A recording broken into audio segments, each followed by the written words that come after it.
హల్లెలూయా friends, praise lord. ఎలా ఉన్నారు? ప్రభువునామమున మీ అందరికీ వందనాలు. చూడండి, మనము కదా దేవునిలో ప్రార్థన చేసి ఒకవేళ నువ్వు అనుకుంటున్నావేమో, నా జీవితంలో ఏది ముందుకెళ్ళట్లేదు, ఏం చేయాలి, నీ పరిస్థితులు దారుణంగా అయిపోతున్నాయేమో రోజు రోజుకి.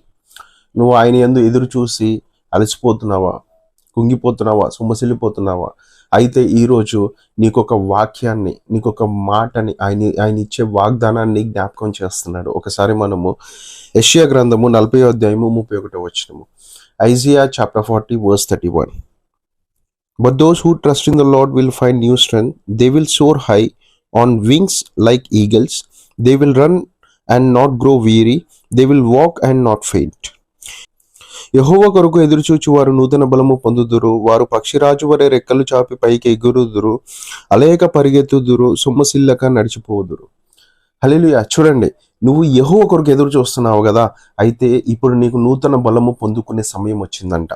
దేవుడు నీ యందు నూతన కార్యాలు చేయడానికి, అవునా, పక్షిరాజు వలె నువ్వు ఏదైతే బంధకాలలో ఉన్నావో, ఏదైతే నువ్వు నీ జీవితంలో ముందుకెళ్ళట్లేదో, ఈ రోజు దేవుడు చెప్తున్నాడు ఏంటిదో తెలుసా?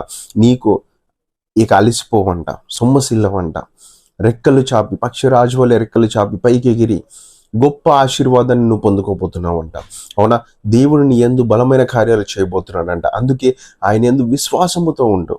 ఏదైతే నమ్మకముతో ఉన్నావో, ఆయన కొరకు ఎదురు చూస్తున్నావో, ఈరోజు ఆ యొక్క విశ్వాసాన్ని ఎక్కడ కోల్పోవద్దు. ఎందుకనంటే నీ జీవితంలో దేవుడు గొప్ప కార్యము చేయబోతున్నాడంట, గొప్ప ఉజ్జీవాన్ని తీసుకొని రాబోతున్నాడంట. అందుకే ఆయన యందు నమ్మకం ఉంచు, విశ్వాసం ఉంచు. దేవుడిని పట్ల అనేక ఆశీర్వాదాన్ని తేయబోతున్నాడు. ఆమేన్.